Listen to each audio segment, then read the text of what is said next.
Hi, so the importance of short-term versus long-term memory and why it needs to be considered when teaching students with disabilities, especially learning disability and ADHD, is that in a standard process, like short-term, long-term processing model, in a general education classroom, a student can perceive 5 to 7 pieces of information and develop those within 30 seconds, and then it's stored in long-term memory.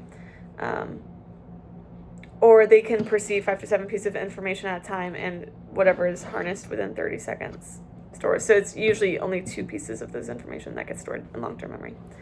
But with students with ADHD or learning disability or any other disability, they might be perceiving a lot more information, and more information risks being lost in that 30-second delay. And so, for example, a student with learning disability, they might see the words on the page, and a typical student might just be able to click with oh, this is what the letter sounds like, so they can perceive more words on the page. But a student with learning disabilities might need to put the pieces of the words together, which takes longer, and they are able to process less of the page. So long-term memory just needs more time because processing times might be slower, and that isn't a crime.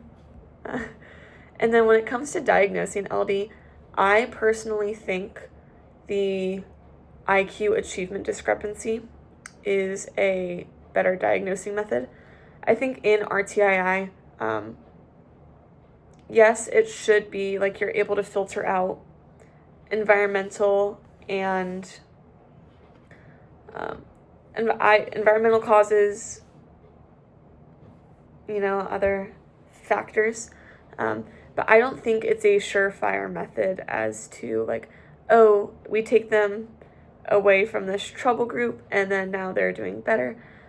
If they're still doing bad outside of a trouble group, why? I don't think RTI can filter out all environmental causes.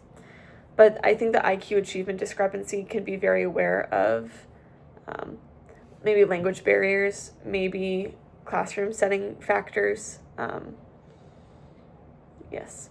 So I think the IQ achievement discrepancy is a better diagnosing method.